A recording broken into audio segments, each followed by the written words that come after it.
um, depending on where you are. Um, thank you very much for joining this webinar. Um, because of a lot of people who may not be able to catch up with these, so this is being recorded, and I would also stream this live on Facebook, um, so that folks who miss this will probably catch up on that. Then we will, the way this would potentially run, it would be a Q&A kind of session. Of course, there will be like a first dive into what we really want to do today. And then if you have a lot of, I know that folks have a lot of questions. So we would also allow people who ask questions. The plan is that we would probably spend just about an hour 20 um, on this. I'm very, very hopeful that we won't exceed that timing. Um, just give me a second.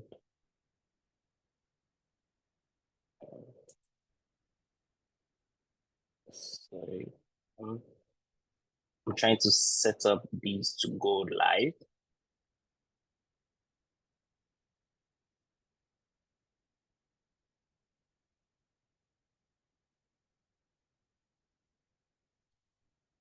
Okay. So,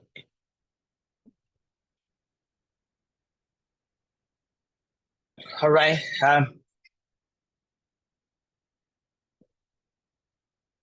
There's like an interference. Give me a second.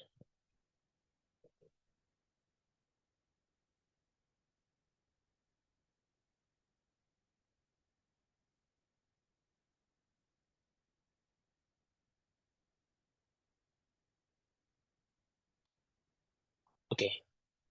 So I'm trying to be sure. Okay. I think I was getting feedback from the Facebook feed, so that's why it's a little interesting. It's just the technical stuff. So allow me a few minutes to fix.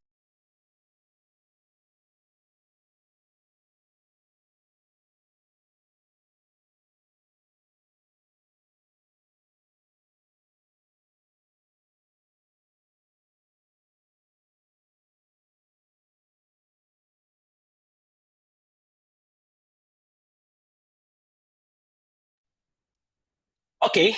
Um, I think all is sorted right now. We'll potentially get started.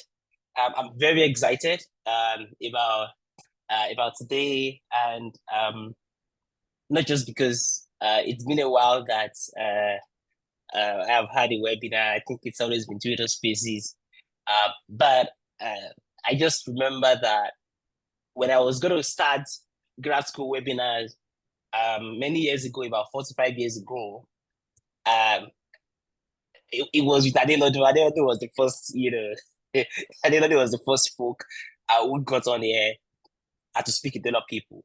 And I think those who have probably spoken to me via DMs, especially about studying the US or Canada, I always send them the recording of that webinar. And that was in 2020. That was 4 years ago. It was in July. Actually, it's been 4 years. And at the time, Adelodun was just fresh in grad school. But I can't call him Adelodun now. I have to call him Dr. Majekobaje because he just completed his PhD. Um, but I'm just gonna give a little interesting bio about him, especially because when people bring folks together to talk about grad school application, you will need to bring somebody who has been there, done that, like somebody who knows the way, who knows the way. So I would take away a lot of familiarity with Adelodo because he's my brother, he's my friend.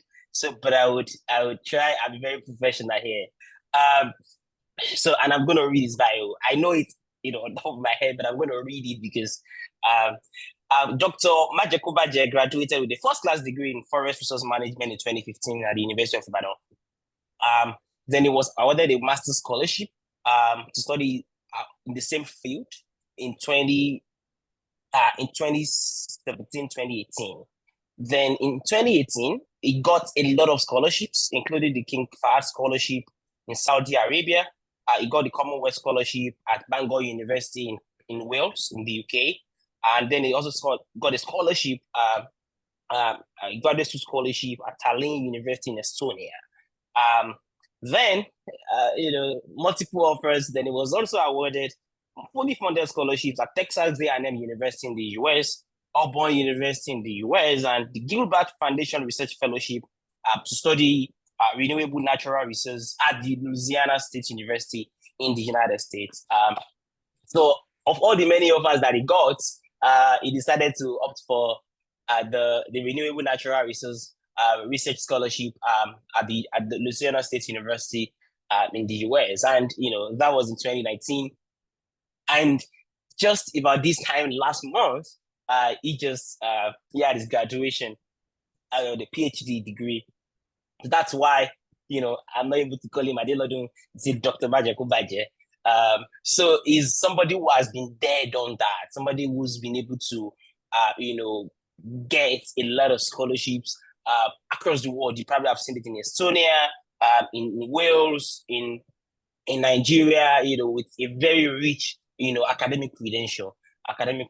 So, and is graciously accepted to be here today, to guide us through how to go about it, because it's the time of the year where people are putting together application stuff. So, the way we would do it is I would be asking questions. I'll be asking questions, and then I would also allow folks to ask questions. So the way we would do it is that between now and the next 20-25 minutes, it would be a question with him. But if he says something that you would need for that clarifications on, I would appreciate if you can put it in there on the chat board. I'm looking at it. I would still call people to speak, but so that we don't distort the flow. Just put your question in the comment box, then I will pick it and I would ask. If you don't want to ask your questions openly, send it to me directly, just a direct message on air, then I'm just also going to put it on and ask. This is, like I said, and I shared across platforms, this is an intro section. Intro section. There would be pretty much another one in another 2 weeks, where we would be delving into a lot of other aspects of scholarship application. And then we would also start picking applications pretty much more like Achieving Scholarship, MasterCard Scholarship, Commonwealth Scholarship, one by one. But today, it's a general dive, a general dive. It's getting started for international scholarships and awards for young professionals, graduates and the like. So for those who don't know me, my name is Akintunde. I'm a Nigerian and I run the Vantage Network. It's a community of young people who just want to go global. It's a community. We started that one in 2020. It's just an initiative to share stuff for young people who just want to dive and go abroad. So that's why. And if you ask me why, probably if I have the credentials to share about scholarships, I pretty much done a few of those myself. But those who have done many more, like Adelodun here, would help share their ideas because they've been there, done that. Anyway, hi, Adelodun, how are you doing? I'm doing all right. Yeah, it's good to. Okay, yeah, I'm just good. It's good to have you on, and thank you very much for agreeing to do this. Thank you for agreeing to do this. So okay, okay, I think we can get started. And I think it's not an hot seat. Don't think this is hot seat. So it's not hot seat. So let's dive a little bit into it. I just graduated. I just graduated, like, um, and I want to apply. I want to study abroad. How do I get started? Like, I haven't done this before. So when people who were filling the registration form, when I checked it, a lot of people are first-time applicants. They've never done this before, but they've seen people share study abroad. Oh, I'm happy to announce X, Y, Z. So where do I start if I want to apply? For scholarships. Good question, Akitude. So I think what we are doing today is perhaps the most important thing for any starter when it comes to scholarship journey. The first thing you want to do is you want to learn from people that have done it before, because there are a lot of places you can go to. You can go to the US, Canada, Europe, Asia, just anywhere really. But a lot of things are going to inform your decision as to where your destination is going to be. Do you want to study in the US or somewhere else? So, and I think a good way to be able to make that decision is by attending events such as these, webinars like this, where different people talk about their experiences. Most of the things I will be saying today will be US related, because this is where I've been in the last 5 to 6 years, and I have coached a lot of people when it comes to US admission and scholarship. So there will be other sessions where someone on MasterCard scholarship or like Commonwealth or something will come around. You learn all these things, and you go back with all this information and make decision as to, okay, I think this is probably what I fancy out of all of these things that I've heard. And or I think this is what my credential, this is what my profile, fits well into, or this is what resonates with me more, So the first thing to do, just to recap it, is attend events like these, read different things online. There are a lot of articles online, a lot of YouTube videos online that you can, watch, just to make that decision of, okay, this is what is going to be my destination. So when you know what your destination is going to be, then every other thing will follow, things like the required documents, or like things you need to prepare for. A lot of times the documents are almost the same everywhere, but for some countries there are specific requirements, and you won't be able to decide on this unless you've reached the decision of, okay, this is my preferred destination. Okay. Thank you very much. I think that's interesting. Getting to know, where do I want to go? Do I want to go to Europe? Do I want to go to the UK? Because, like, I think Europe, UK is. do I want to do? Do I want to go to the UK, the US? Do I want to go to Canada, Australia, New Zealand, Saudi Arabia, Estonia? Or even Ghana. Depending on what people want to, where people want to go. And this is interesting. So I think the follow-up question to that is, what do I need really? So what do I need to get started? Do I just say, okay, I want to go to the US, and tomorrow somebody will knock at my door and then have me in the US, or what's the process? Oh, okay, yeah. So like I said earlier, for a lot of these opportunities, there are some documents that you will need regardless of your destination. And for some other countries, there are specific requirements. So, but I have something, I noted some of the required documents, especially for the United States. The most important thing, which a lot of you need to have, if you don't have already, is your passport, your Nigerian passport. There's no admission application you want to do, no scholarship thing you want to do that you will not need passports, to process this. You will be required to upload your passport. After that, you want to get your transcripts. You want to get your transcripts from your school. If you have a bachelor's degree, you want to get your transcript for your bachelor's degree. If you also have a master's, you want to get both bachelor's and master's degree transcripts. You also want to get your certificates. I know a lot of schools are slow when it comes to printing certificates. So if you graduated within the last 1 year, your notification of results should suffice. But if you've graduated more than a year ago, a lot of schools will require you to, upload your certificates.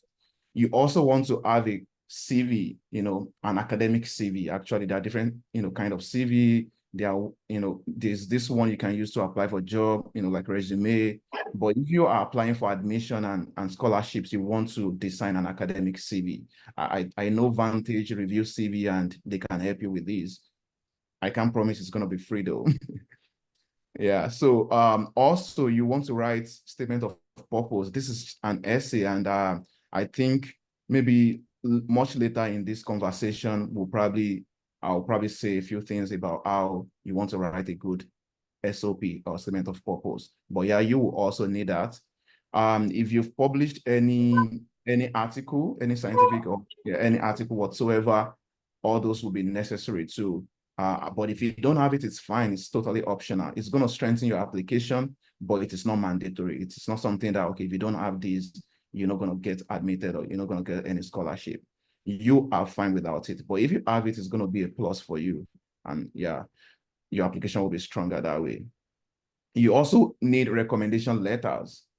Most schools will require 3 recommendation letters. Some maybe less than that, some more than that. But on average, I think a lot of schools require you to have 3 recommendation letters. And this is, you want to have someone from your past degree, say you have bachelor's degree or master's degree, you want to have a professor from your school or a doctor from your school write a recommendation letter for you. You can do all professors, 3 professors or doctors or whatever.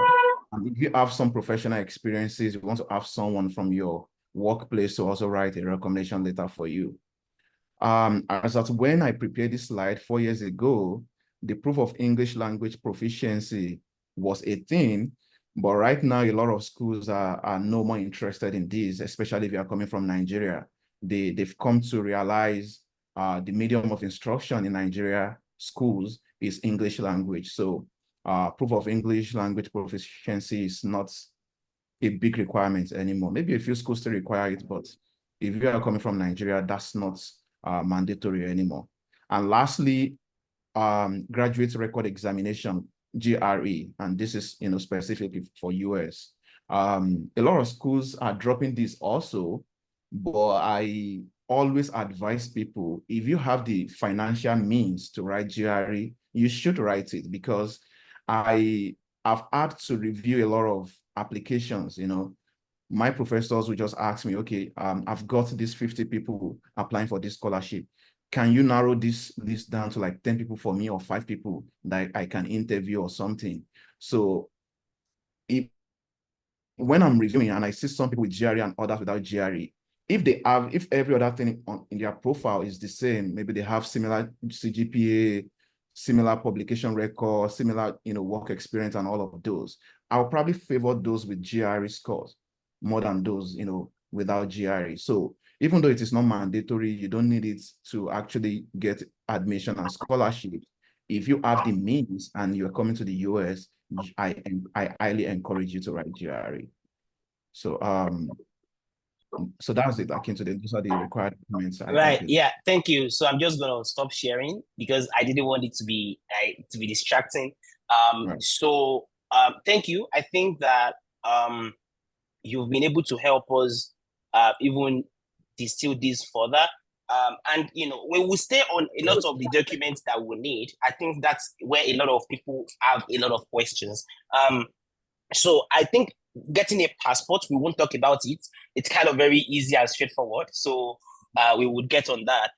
But about transcripts, I wanted us to talk about transcript a little bit because so a lot of schools in Nigeria, which is interesting, they it's kind of difficult to get your transcripts. Kind of difficult to get your transcripts. And I wanted to just ask you if somebody have been capturing their results every year, unofficial result every year, can they compile it into a PDF and use as an application document for the package, while submitting, while still waiting for the official transcript? Do you think that's going to be accepted? Yes, for some schools, it's going to be accepted, but a lot of schools will probably not accept that. But the advice I give people generally is, if you have that, apply with that. Apply with what you have, especially if you want if you're trying to beat the priority deadline. And by priority deadline, I mean the dates where, if you apply on them before, you will be considered for scholarships within the department away from research assistantship. So if you are running late on that and you want your application to be submitted before the priority deadline, and that is all you have, go ahead and submit that application. A lot of times when schools review your application and they are interested in you, but they realize the transcript you uploaded is not the official one from the registrar's office or from the exams and record, for instance, they will send you an email. They will reach out to you and be like, okay, we are impressed with your application and, all, but the transcripts you have uploaded in your application is not acceptable. Do you have the official transcript from the registrar? So what that would do for you is it gives you enough, more than enough time to, continue pursuing your transcript from your school. And hopefully by the time this email comes in, you already have the transcript and you can now, upload that or just email that to them and you get it. So basically you are applying with that with the hope that you will be considered and you will be asked to, send in the official transcript much later, which can be like 2-3 months after. And, that's still enough time to like, run after these people in your school and get your transcripts. So, but it allows you to submit your application before the priority deadline, so you are not missing out that year. Because once you miss out that year, you might have to wait till the next intake, probably in the spring or even fall for some programs that don't have spring intake.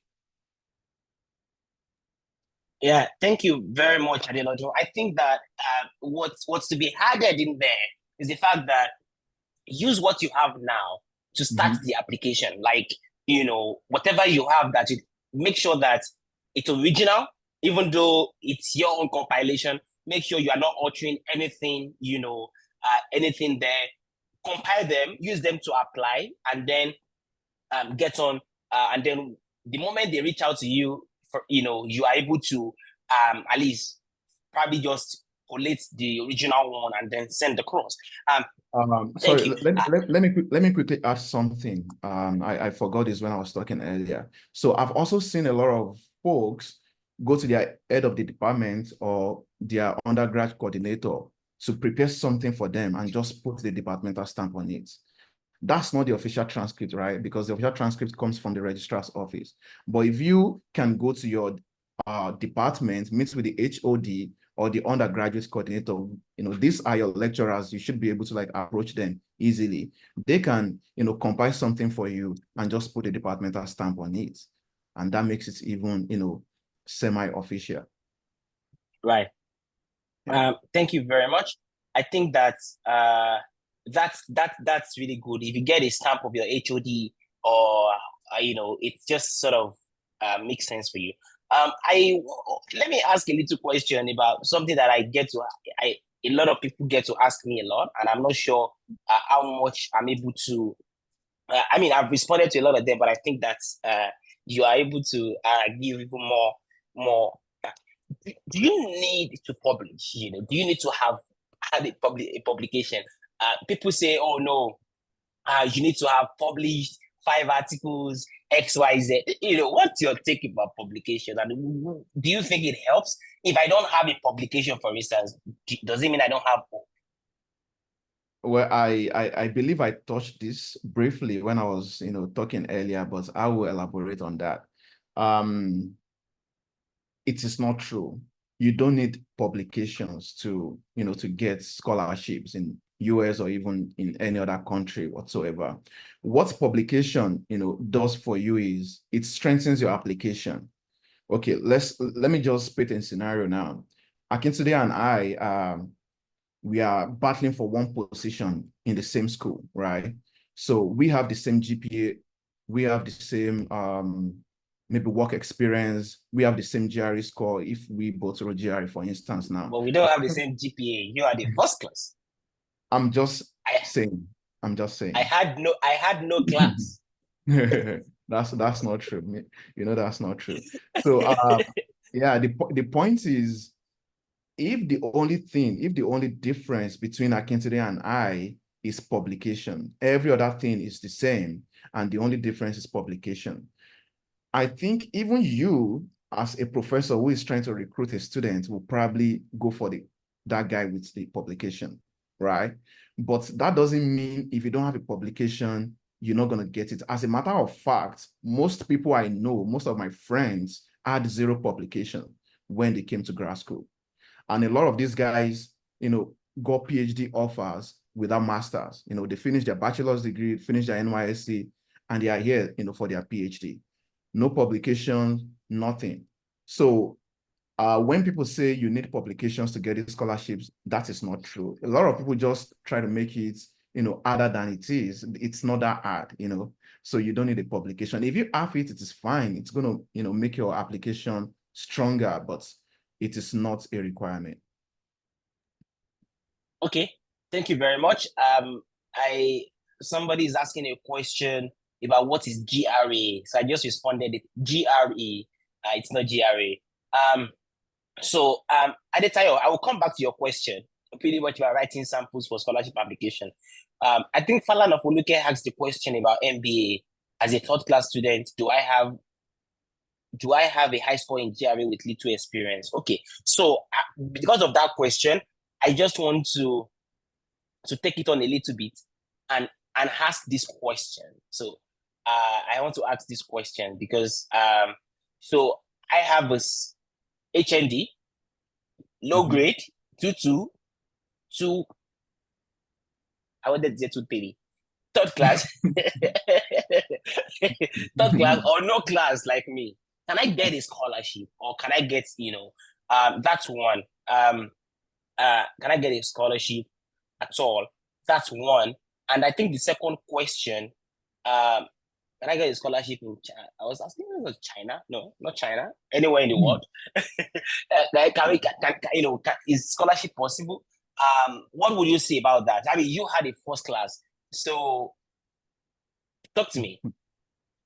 Yeah, so I think there are different scholarships for different students or different graduates. Let me put it that way. So each scholarships have their own philosophies. They have their own, target audience. The kind of people they want to give scholarships to.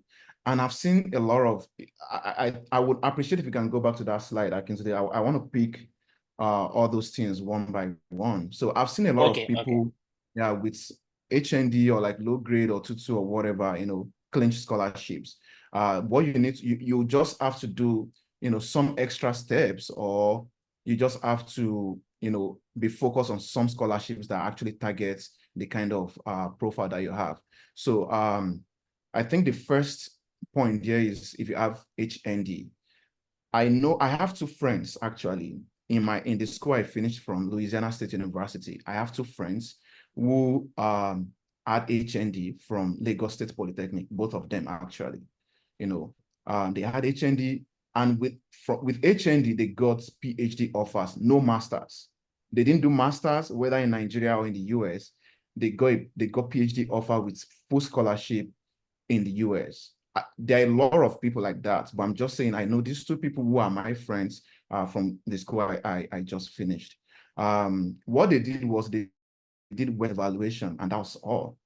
So what West evaluation would do for you is it's going to convert your HND and look at, and see what the HND is equivalent to in the US. They don't have HND in the US, for instance. So if you're applying with your HND certificate or transcript, they probably don't know what that is. They don't have an idea what that means.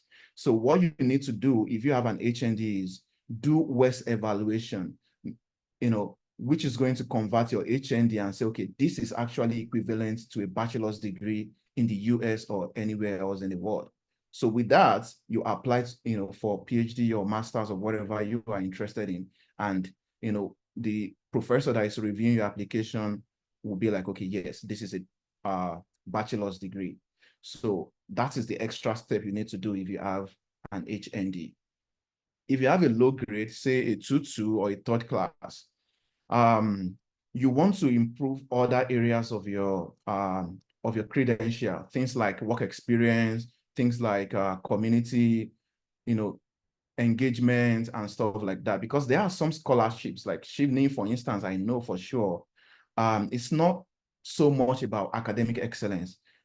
They are not looking for people with first class or like I-21 or whatever. They want to see people who are, who are leaders, who are future leaders in Africa or in developing countries. So if you finish with a 2-2, for instance, now, you might want to go that route, just try to, be involved in community development, do a lot of volunteering works and things like that. Then in 2 years, max, you will be ripe for scholarships like Shivni. I know Akintunde can, talk more about Shivni because he's a Shivni scholar himself. So, but that's one thing you can do. Then when you go for this master's, you want to finish well, like you want to finish with a good grade. You've learned your mistake from undergrad. Now you want to, do better in your master's. So with that, you can now pursue your PhD when you finish with, high GPA or something in your master's. So those are the few steps I think, extra steps I think you need to take when you have HND or like a low grade or something. So I consider you might want to add one or two if I missed anything out. Yeah, I mean, yeah, that's interesting. I think that a lot of time when I get questions from folks about applying, especially those who have lower grades, I mean, it's just always like, how do you make sense of what you have done after you have graduated?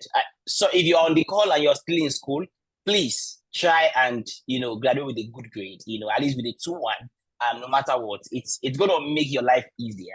Yeah. Because if you don't have a first class or a second class upper, and also I upper, because second class upper get level, you gotta, if you're in your third year, in fact, you are in a good position to improve your situation.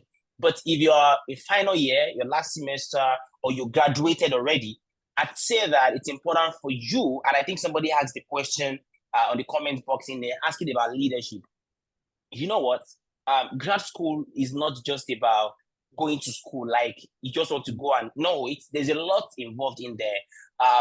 For scholarships like Chivney, we would have the Chivney section, sorry, the Chivney session end of this month, probably in 2 weeks. We'll bring Chivney scholars to come around. I mean, I won Chivney in 2020, and as somebody who didn't have a first class myself, it wasn't. In fact, it didn't even cross my mind that I wouldn't get Chivney, because there are some scholarships that will require first class, like Mastercard. I'm not good in either one. I didn't even bother at all, and it was just certain that, yeah, whatever grade I had in my undergrad,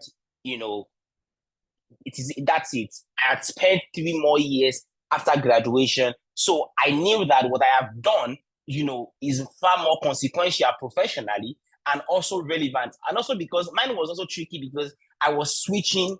Because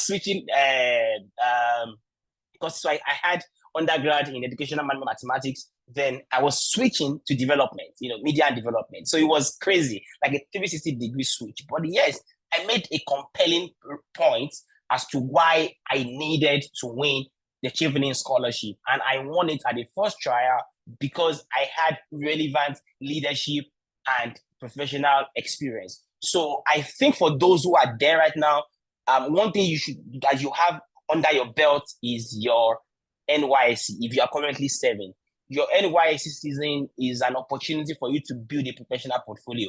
Don't make a mistake. If you're still serving and you're teaching, your teaching credentials is also going to be useful when you are putting together your CV, especially for those who want to go to the US, where teaching assistant is a thing. I think assistantship is a thing, but I think we'll get there in a moment when we talk specifically about the US, Canada, and a host of other schools with assistantship opportunities. But I think one important point that Adelodun talked about is about evaluating your undergrad, because for instance in the US, there's a 4.0 GPA calculation that is not the same with Nigeria or with most African countries, where in UI it was 7.0. I think they moved to 5.0 now. I'm not sure, but it was 7.0. You do 4 UI now. now uses 4 point. Aha, so I think it's like easier now. It was 7.0 in the past, so you needed to do evaluation. So Adelodun, it is very expensive to do evaluation. It is very expensive. So are there cheaper alternative? Not just West. I know there is IEE. I used IEE when I was going to do mine. There's IEE. There's a lot of them. So how do you think people can go about evaluating their degree, especially those who have lower degree grades and those who generally Nigerians, so that they can help their chances?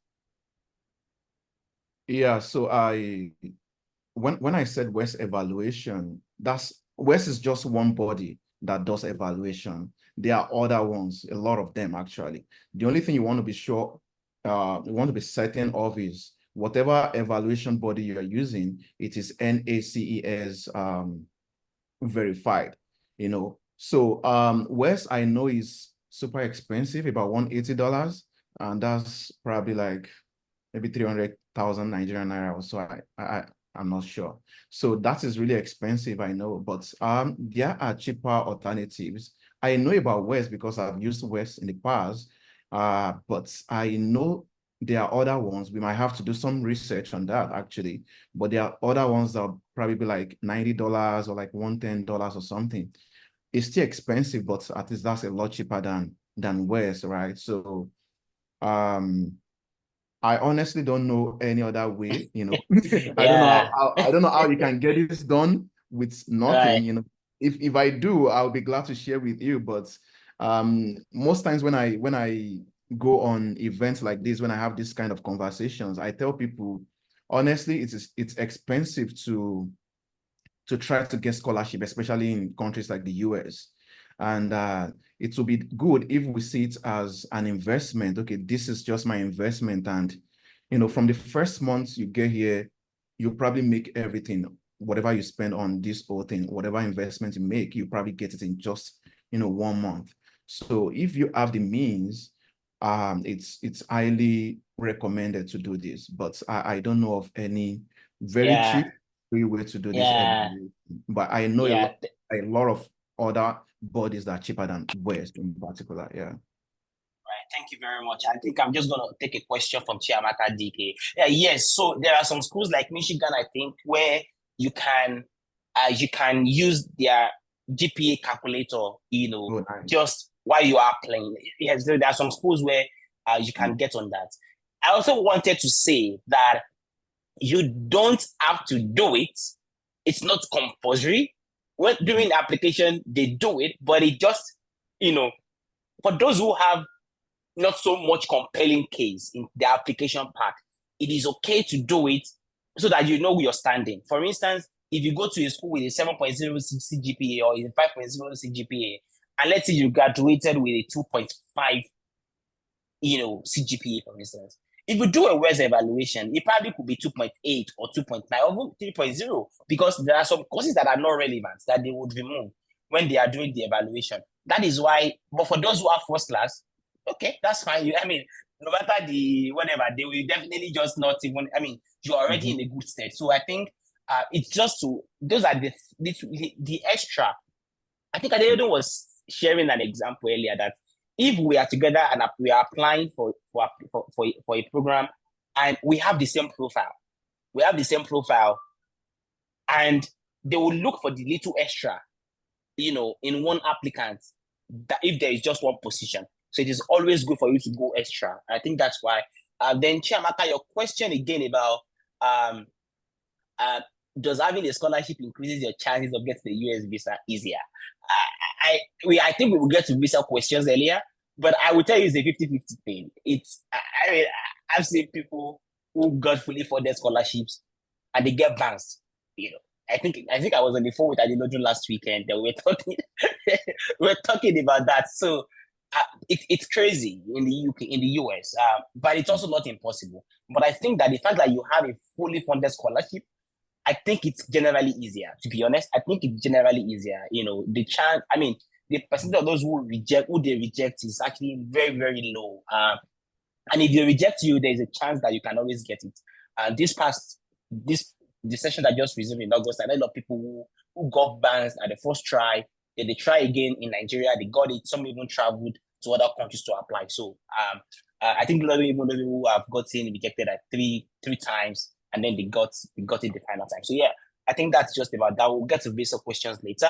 I'm trying to just finish up questions in the chat board because I think it's a lot. What's the benefit of reaching out to profs in the university after application? Yeah, that's cold emailing. I think we should talk about cold emailing. It's kind of important, especially let's talk about cold emailing and assistantship in the US. Apologies Okay. if you are interested in the UK. Let me just or in Europe. There will be another session generally because I think the dynamics in the UK is kind of funny. There are no much scholarships in the UK, especially you are applying for if very few private scholarships like the Mastercard, like the Rhodes, and a lot of them are also departmental scholarships that are like fee waiver, XYZ. But I think this thing is generally, but the code emailing cuts across any country, much more in the US. But we would get on that. So I think I have a slide that we can actually explore with code emailing. If Adelodun can quickly just okay, I think okay, yeah. Do you So want to? the Do big you want magic, to? you know, I, Okay. I think you should go for it. This this Okay. Yeah. this should So be I was gonna say, is do you this want us to start with the funding sources? Then we, get into code before emailing. code emailing. Okay, that's fine. Yeah, because that will provide a reasonable background to Okay, code emailing. Yeah. So that's true. okay. So let's do Yeah. this. Yeah. Okay. This is also a slide from 4 years ago. Yeah. I don't know if anything has changed. Yeah. But yeah. Generally, it's I, still the I, I same thing. I don't think it has changed really because I Okay. actually modified it a little bit just like a few weeks ago, a few months ago. Okay. So I think it's still relevant. Oh, okay, yeah. So, like Akitude said a few minutes ago, this is more like, US focused, and that's because one, I think I'm more experienced when it comes to the US than any other country, and also because there are a lot of funding opportunities in the US. No other country comes close when it comes to funding graduate programs in the US. So, we prepared this slide about 4 years ago, and I think everything is still the same. So the number one funding source is teaching assistantship. So for teaching assistantship, basically, you are coming in for your master's or your PhD, but the undergrads, sometimes they are like 80, 100 in a class. So the professor needs students. They need graduate students to help with maybe introducing some topics in the class, maybe doing tutorials for these students, maybe grading their, exams or like, assignment or things like that. So because of that, they don't want to overload the professor. So the department offers teaching assistantships to grad students just to help them with, all of these things I mentioned earlier. So for teaching assistantship, you do not need code emailing. You just make sure you apply to that school before their priority deadline, and you will be automatically considered for a teaching assistantship position. So no code emailing required or necessary for this. Then the next one is the research assistantship. So the idea of research assistantship is a professor wrote a proposal, to get a grant, and the grant was approved, say 1 million US dollars or like 20 million US dollars or something to carry out a particular research. The professor cannot do the research all by himself. He needs, students to help with, data collection, analysis, writing of manuscript, and all of these things. He won't be able to do all of this by himself. So because of that, he's going to bring in students, whether for master's or PhD or both, to get on that project. And that is where the research assistantship comes in. So the funding of your program, the tuition, your monthly stipend, and everything will come from this grant that the professor got. And in return, you help him, with the research. And this is the part where code emailing, becomes very important.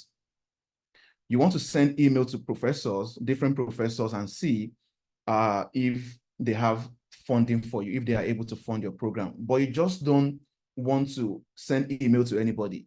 You want to check the school's website, look at the research each professor is doing, and you want to see the professor that is doing research that aligns with your own interest. Someone conducting research that you are interested in, and these are the people you want to reach out to and say, okay, I saw I saw this and that, and I'm interested in this and that. This is what I've done, and I'm just checking if you have any, funding available, to supervise me or things like that. So this is where cold emailing becomes really, really necessary. And earlier I said you don't need cold emailing for a TA. Sometimes you email a professor with the hope of getting a research assistantship position, but they don't have it. But maybe the department has awarded one TA to that one teaching assistant, position to that professor. And the professor is not saying, well, I don't have any funding, I don't have any grants right now, but the department is offering me one TA position and I can offer you that. So indirectly, cold emailing can also help you to get a TA position. But more often than not, you do cold emailing just to get a research assistantship position. The next one is what we call general graduate assistantship. For this presentation, I put it as administrative assistantship, but it's generally called graduate assistantship. And this is situation whereby your assistantship is not tied to anybody in your department. It's not a teaching assistantship. It's not a research assistantship. It can come from, say, the library in your school or the IT unit or something like that. They have jobs for you to do for them for 20 hours a week, and they are able to offer assistantship that covers your tuition and stipend also. So that's another source. Then there's fellowships, which is what I used for my own PhD, the Gilbert Foundation Fellowship. There are different fellowships in different schools. So that's another wonderful source of funding, and they are very generous. More often than not, they are more generous than the assistantships. Then you also have scholarships. Shivni, Commonwealth, these are all in the UK. MasterCard, UK, Canada, maybe 2 or 3 schools in the US offers MasterCard too. I know UC Berkeley, University of California, Berkeley, has MasterCard, so there are other scholarships too. Scholarship is not very popular in the US, but there are a few like the MasterCard, like the Fulbright scholarship that you can use to study in the US. But more often than not, scholarships will be more applicable in UK or Europe generally. Also, there's tuition waiver. So with tuition waiver, you only get your tuition paid, no stipend. So you don't get upkeep allowance from the school. They just pay your tuition every semester, which a lot of people will still appreciate anyway, especially if you have relatives that can, help support your monthly upkeep. And also you get, random jobs on campus that pays you per hour, and that will be enough to also survive, every month. But the tuition waiver is a way to increase the diversity in the university. Okay, they know we are not getting enough people from this country, so we want to, aside the assistantships and scholarships and everything, we also want to give, students from these particular countries tuition waiver. Just pay their tuition, but we don't have enough money to cover their monthly expenses. In my school, for instance, where I finished, Louisiana State University, Nigerians are no more qualified for tuition waiver because they have a lot of Nigerians now, and we are no more minorities. So they don't need us to fill the diversity quota anymore. So, but other countries like Ghana, Cote d'Ivoire, all these other African countries still get tuition waiver. Okay, yeah, so those are the funding sources. The last one I have here is self-funding, but I don't think that's an option. I don't even know why we have the Naira stuff in there. It's okay because we have a lot of people who are from Nigeria in there. Yeah. I mean, I would be surprised if LSU does not take Nigeria off teacher waiver because there's a lot of people. a lot Okay. Yeah. I think that's generally interesting. Thank you very much. I think that has answered a lot of questions about assistantship.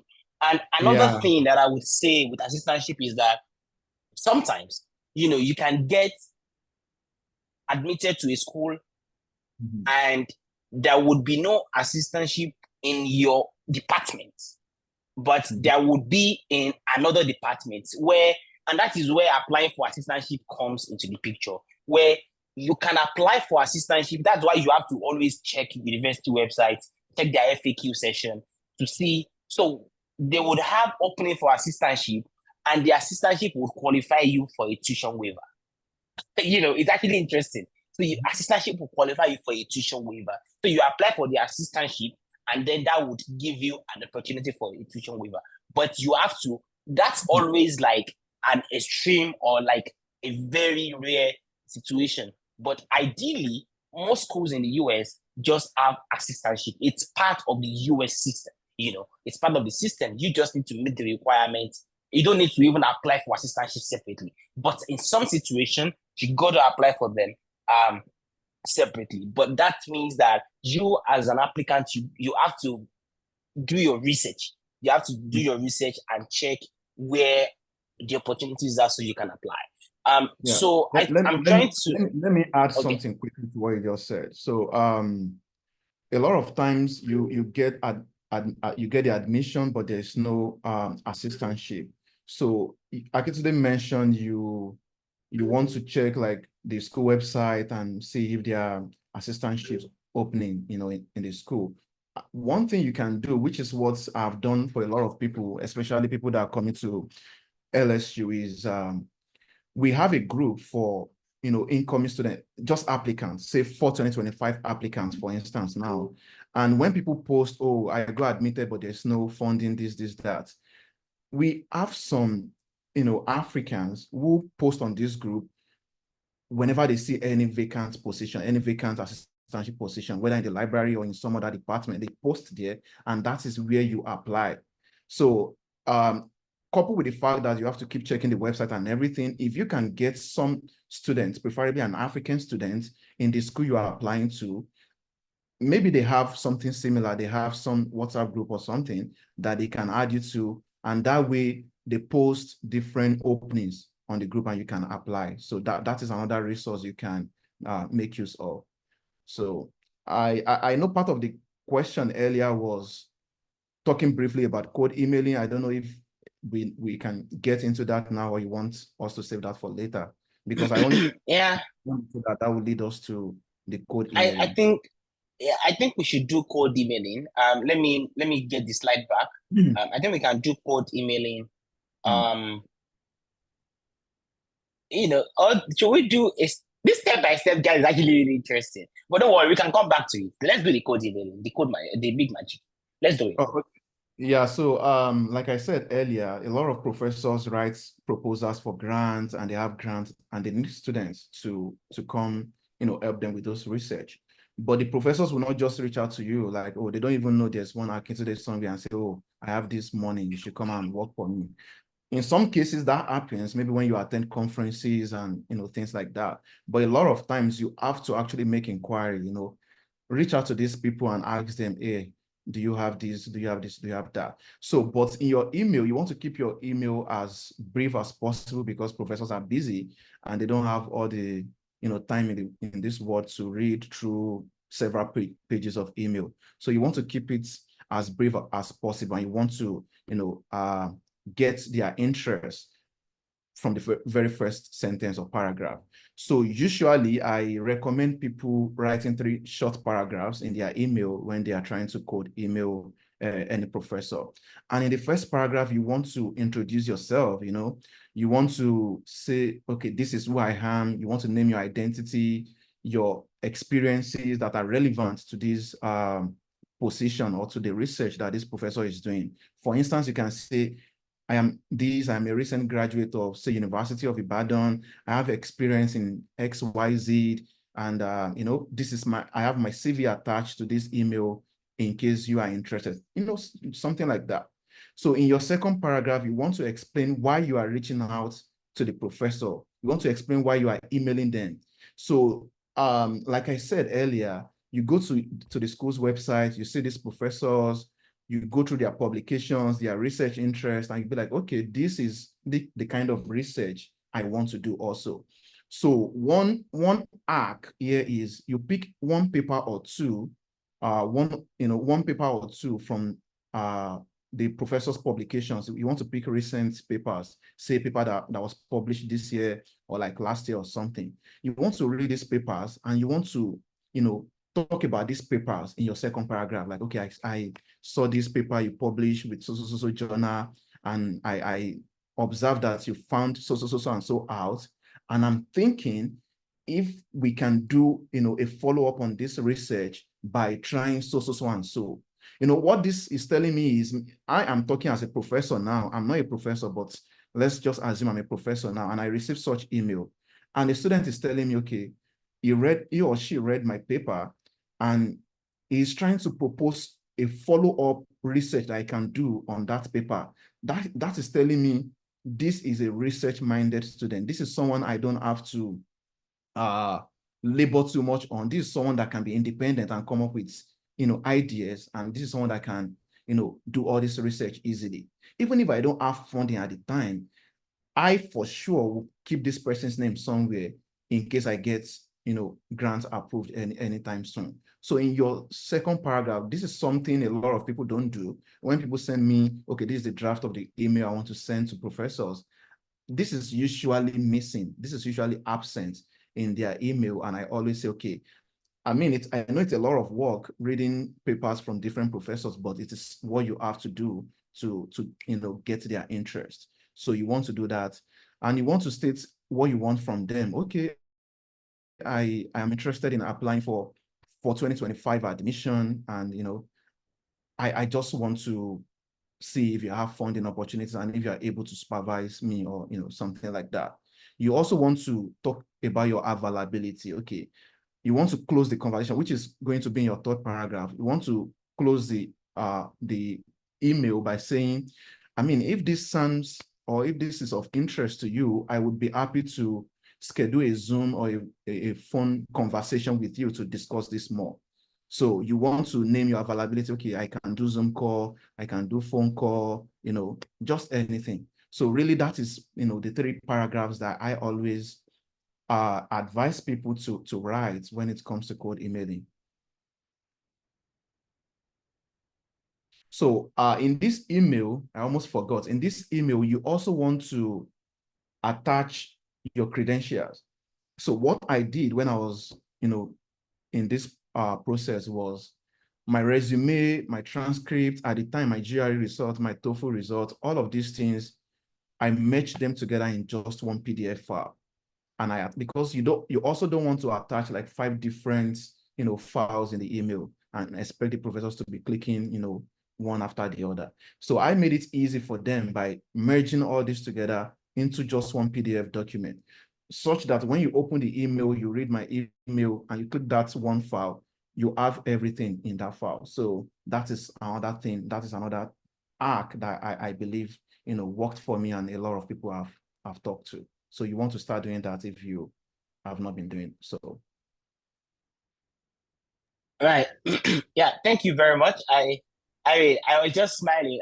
I have a I have written a lot of code emails. I think I did a lot. I've and I'm very wordy, so I wrote a lot of words. But I think that I spend much more time talking about the research of the professors, to be honest. And then I was infusing it into how it relates to what I was doing. I remember a professor that was saying that this paper that you wrote, similar to what I published in my what I wrote in my master's, and how XYZ, for instance. But they responded. So I think that if you ever want to go beyond the 2, 3, 4 lines, make sure what you are doing is something that it's a gamble. Make sure it's going to be relevant to the reader. If you bore them, then it's kind of crazy because professors are very busy. They are very busy. I, I I think there are a lot of samples that you could see. Don't plagiarize. And one other thing that I would say is that if you're sending cold email to a professor in a department, can you wait until you hear from them after like a week or 2 or 3 before you send to another professor in that department? Do you want to talk about that? I don't think you necessarily have to. I didn't do that. And the problem is a lot of times, you might not even get any response from these professors actually. So I would say, for instance, if you reach out to 20 professors, you probably hear back from 10 or 12. So if you want to say in a particular school or a department, I send email to this professor and I don't want to um, I don't want to talk to another person until I hear back from this person. That will limit the number of professors you are able to reach out to at the end of the day. So a lot of people believe that is what you should do, but I don't think it is necessary. The only thing you want to do is you don't want to, reach out to professors in different, fields entirely. Say, for instance, this person is in the same department, this person is focused on animal, this other person is focused on plants, this other person is doing water research and things like that. Like my own department, we have people doing plants, people doing animal, people doing water and all these kind of things. So you don't want to email someone doing water and still message someone doing, plant research, because it's what that means is you don't have a particular research interest. You just want to escape. You just want to do anything, right? So that's what that means. But if you message 2, 3 professors in the same department doing similar, studies, for instance, they are all ecophysiologists, that is okay. I did that, and when I came, one of the professors told me like, "Oh, you sent me an email. This one, you sent this person an email. Oh, I like that." That was what the professor told me. Like, "Oh, that shows how much you are really interested in our program." So in a way, that worked for me, but I'm not saying that's going to work for everybody, right? But generally, I think it's okay to email 2, 3 professors in the same school, and you don't necessarily have to wait till you hear back from one of them before you email the other one. Okay. Thank you. I think that what I'm gonna do now is I want to share my screen, and potentially just somebody was asking a question in the chat bar, like, how do you know a professor with funding? How do you get their email? XYZ. One thing is that you just need to research, right? Let's say, for instance, I want to go to what university? Use your university. Let's University of Alabama. Let's I want to go to University of Alabama, for instance, and I want to, let's say, I'm interested in the PhD communications, for instance, right? So you can go to their graduate school section, and then you would, okay, that's how to apply. Sorry, I think I need to not what I want is actually an application. I want to know their program. Sorry, so I should potentially I could just do PhD communication, University of Alabama. Yeah, so so this is online, not doing online. Yes. So this is, for instance, the page of the university. So they're saying that they have their overview, what they have, then they have their requirements. But what I want, so you would see, what they want. But really, about faculty, that's actually where you would see a lot of their faculty, right? So this is a lot of their folks in there. I think there should be a place where I could actually get a name of their faculty. Can I not click on one of them? Don't they have, why is it just their name? Potentially should be a place where I should be able to get.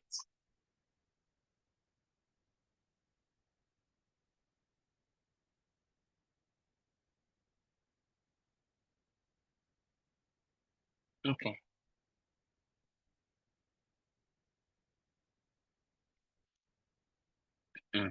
No.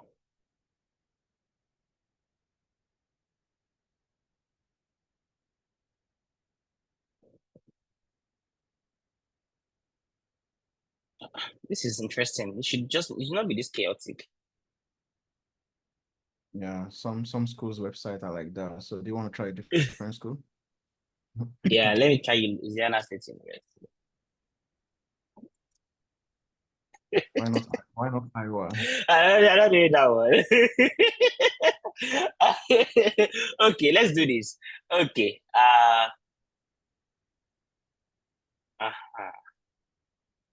This is actually very easy to navigate. Let's say, for instance, you want to. Oh, they actually have a communication science PhD. Okay, nice one. So you will see under people. That's where you see faculty. Hey, this is life not supposed to be difficult. Like, so let's say, for instance, so this is where you see a list of all the faculty. But what is interesting is that I think that before we go to the faculty, you would see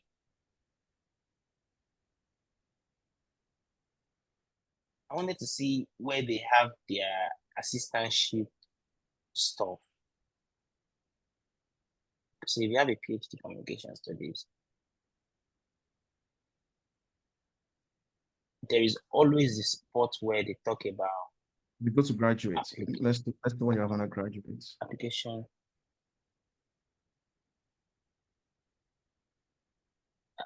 Application requirements. Aha, this is interesting. Can you see? So under financial assistance, do they say every year approximately 25 grad assistantship in continuing and new graduates are awarded? Our assistantship are teaching assistantship, largely research assistantships. Okay, teaching assistantships. So probably research assistantship is pretty much more like fellowship or something. For prospective students, the application document play key part in the decisions made, as does the availability of assistantship within the program. So if you want to study, for instance, for a PhD in communications, at Louisiana State University, it means that it's automatic. Like if you apply for the program, then they will review your documents and they will decide, if you are, the thing is that most schools will not admit you if they don't have PhD, if they don't have assistantship to take you. That's it. I just wanted to go through. You can review this later for any school. This is like for any school you want to go to. Just check their program. So let's now say, for instance, let's assume that they don't have details about assistantship here. So you could just click on, for instance, Rain Edwards, who is a faculty here. You would see their details, their email, their phone number. It's always very most schools have these details, right? So you get their email here. This is their area of interest. They are interested in interpersonal communication, factors that. So this is the grants that they have gotten. Now this is their recent publication. So you can click on this, and you go to Google Scholar, and then you put this there. Can you see? So if you read this, so if you are somebody who is interested in interpersonal communication, for instance, if you click this, you can just read the abstract, and then no, don't read the abstract. Sorry, read the introduction. Read the introduction and the conclusion. If you don't want to read everything, read the introduction, read the conclusion, skim through it, and then extract 2 or 3 lines if it fits into your own application, right? If it fits, then when you're writing your code email, you put it in there. I hope this has answered question around where you will find the email and the area of interest. I saw somebody ask that question, so I thought just somebody said, how could we get their paper and email address? I think I've done that. How can we get the email address? You've seen that. That's very easy. It's kind of not complicated at all. I think that how can you keep in tabs with deadlines for application? See, this thing is personal. Let's go back to Louisiana State University, for instance. Let's go back to it. I think they would have, the application deadline. Can you see this? The application deadline for fall semester is December 31.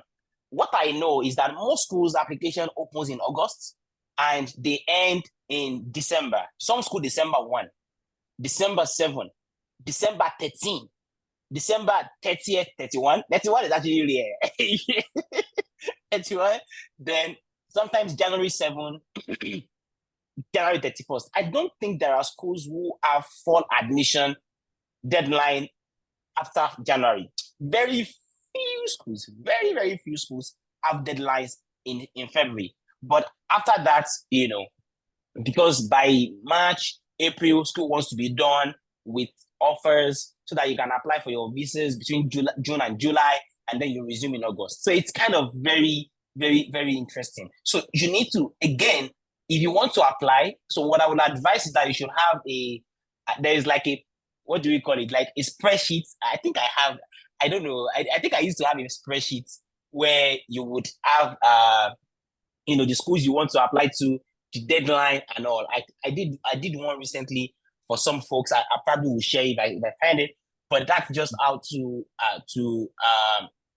find deadlines for these things. Let's go through. I mean, we have spent a lot of time, so let me go to the questions that we have so that we don't, like I said, this is just like a general application guide. We are not getting specific. So somebody is asking about recommendation. Do you need a professor recommendation if you are aiming for a scholarship different from your bachelor's? I think I can answer that question. Right. Someone like, I mean, yeah, I've moved, Yeah, so I will, for most schools in the US, you need three recommendation. I would advise that no matter what, if you are doing professional, just do one. I mean, make sure you just one is okay. Make sure you write. Professors are able to write a recommendation for you. It goes a long way. It goes a long way. Don't avoid sending Gmails to them for recommendation. Make it official. Let it be official emails. So even if it is different from your bachelor's, let your bachelor's professor let them write about your academic credentials. Let them talk about your standing, how you can withstand the rigor of grad school. It's important. If somebody who has not taught you before or who has not worked with you before writes a recommendation for you, it's a red flag, because on what basis are they writing a recommendation for you? Right. Unless you are applying for programs like Chivney, where for Chivney, for instance, for me, I use 2 recommendations that are professional. But for my applicant to the University of Sussex, I used one professional and one academic. So you just be strategic about that. Somebody asked the question, somebody is asking a question. I have a master's in financial economics from Nigeria. My question is, what are the chances of a PhD scholarship in US? Or is it better to go through the master's scholarship route? So and I've seen another question about somebody talking about BSc to PhD. So do you want to talk about that? Yeah. So like I said earlier, the US is that one country I know that allows people with bachelor's degree to be, admitted into PhD program without masters. So a lot of times you can apply to any program, economics, chemistry, communications, or whatever, just with a bachelor's degree or HND, or So you don't need a master's degree in the US. If you are going to the UK or other countries, maybe in the Europe or a lot of schools in Canada also, you need to have a master's degree before you can get admitted into their doctoral program. But if you are coming to the US, you don't need a master's degree, to be admitted into a PhD program. Yeah, I try to keep it short because I know we don't have so much time left. So I consider that as it. Yeah, sure. And then just a spoiler alert. If you don't have a master's degree before your PhD, some school would get you a master's degree along the way.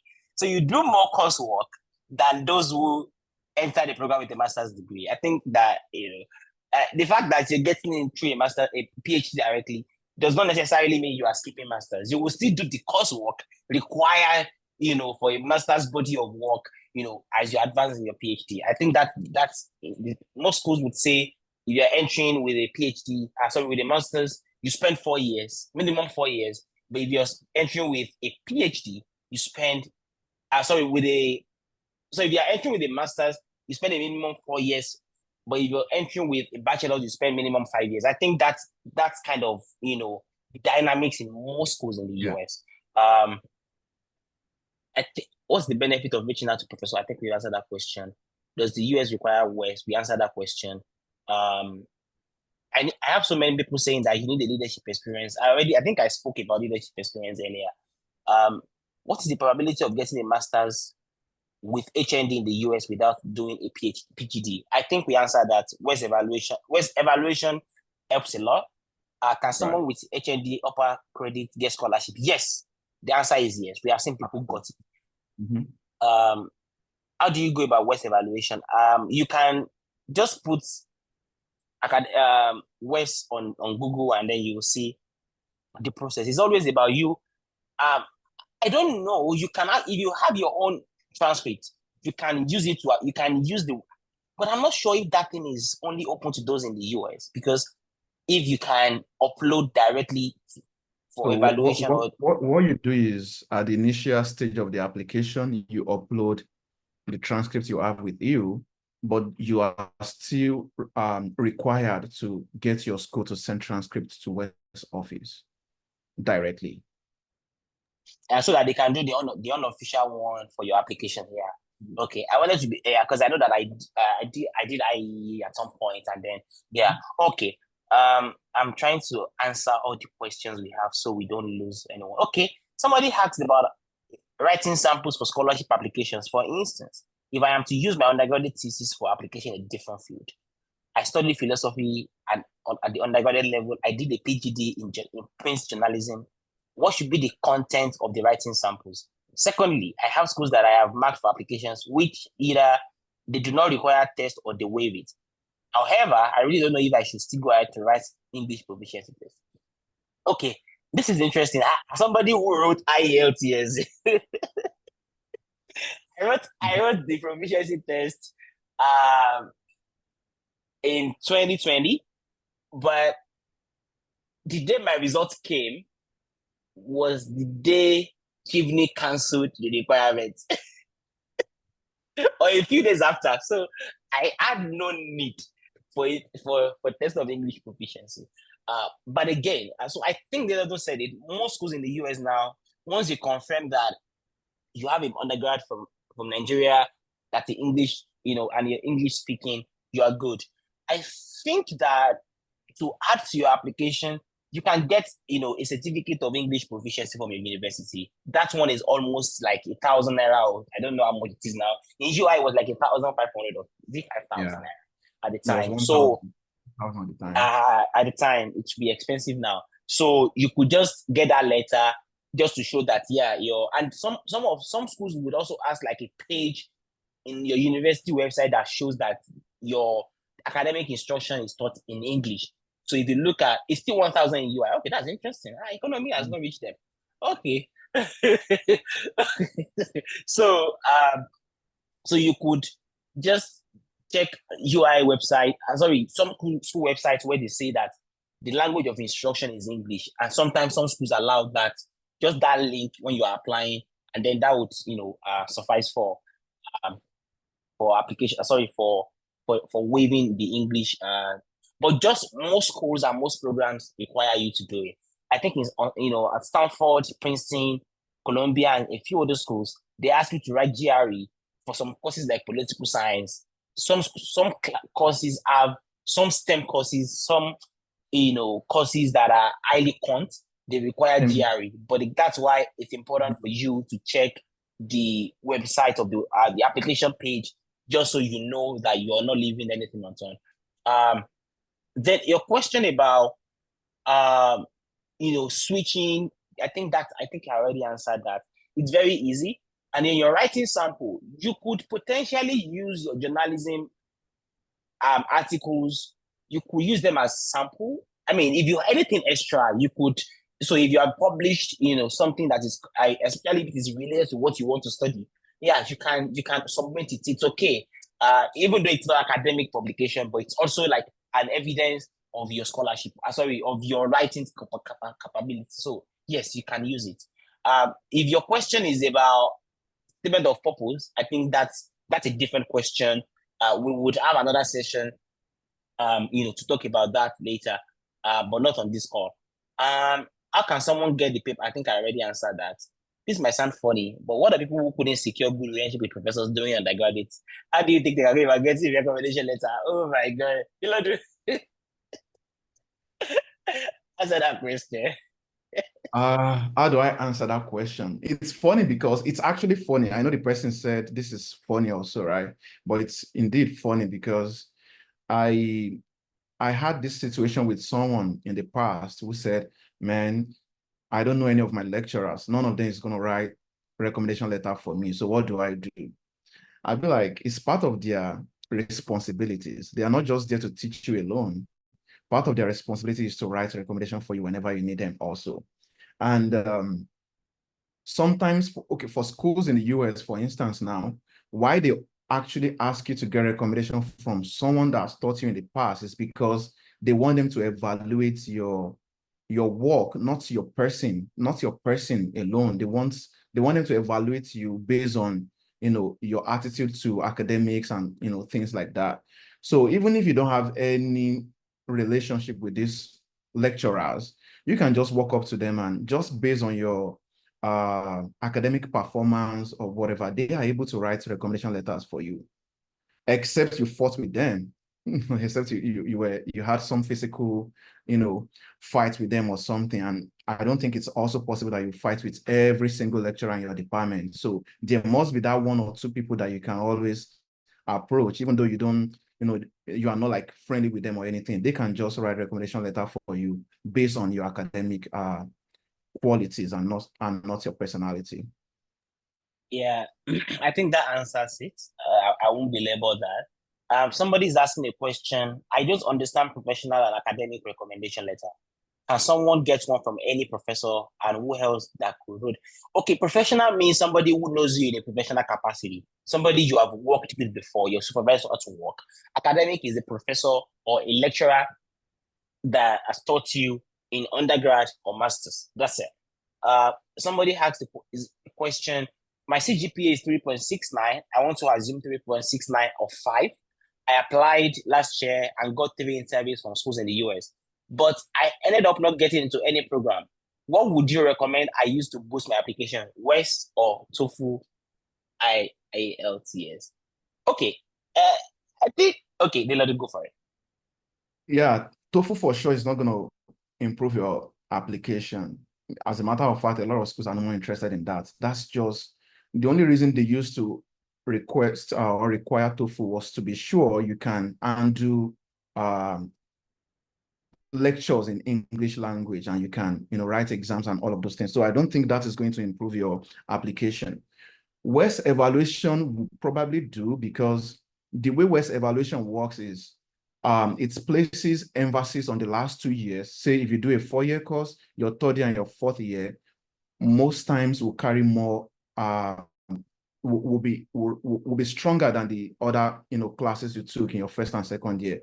And from my experience, a lot of people, do better in their last 2 years. Not everybody, but a lot of people do better in their last 2 years. So most times when you have a 3.6 GPA and you convert to WES and you use WES evaluation to change it, you probably gain about 0.1 or 0.2 more. So that is probably going to increase your GPA at the end of the day if you do it.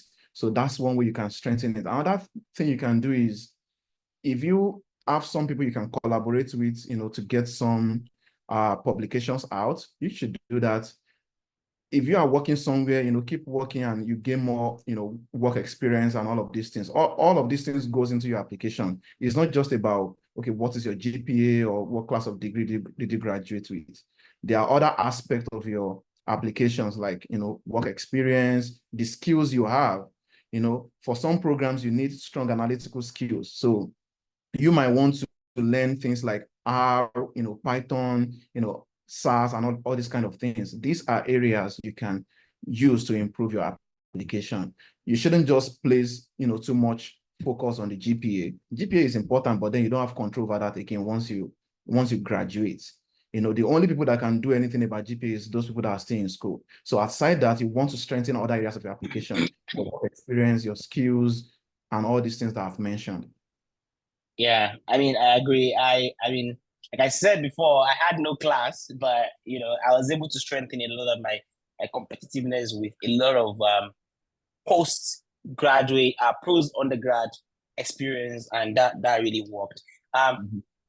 The fact that you also got interview means that you have done something right. I think that the fact that you got to the interview stage means that you are competitive. So what I would do is potentially email them and ask why. A lot of time you don't get feedback, but if you ask, because you interviewed with them, so it could be just, maybe it was just something, that that's because a lot of time when like 100 people apply for a program, that's for a very competitive program. Maybe they only want to pick 4 or 5.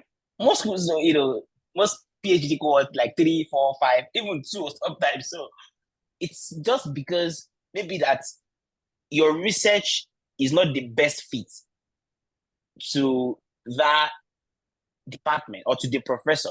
Or a lot of time, I remember when I was sending out code email, there was a professor who responded to me that she likes my idea, but she was on her way to retirement. So she was on her way to retirement. So even if she took me on, and she can't be around for the next XYZ number of years to get on. So when I met her some years later, I was saying, hey, I got emailed you. So I was in the conference, she was in the conference. And I said, oh yeah, that the reason was that she was on her way to retirement. And it's okay, life continues. So yeah, I think those are like, so the fact that you got interview means that it's no longer a requirement thing. There is just something fundamentally wrong, whether with the interview or your research interest or something, or it's just a pretty much, that's worth mentioning. Please, can you point out the importance of choosing the right option on waiving rights? I beg, just waive your right, please. Just waive your right when you're applying. Why do you want to? If you waive your right, that's just the best thing. You don't need to see. If you want to read what it is, ask your recommenders to send you a copy. If you have relationship with them, but for me, I don't really care really. Yeah. Please, can someone who gets a fully funded scholarship go with their husband as a dependent? Will the university permit it? Okay, yeah. University, it's okay. It's called F2. So you get a PhD or a master's. It's F1 visa that you get. Then you would get your I-20. Is I-20 now? Yeah. Sorry, you get your I-20.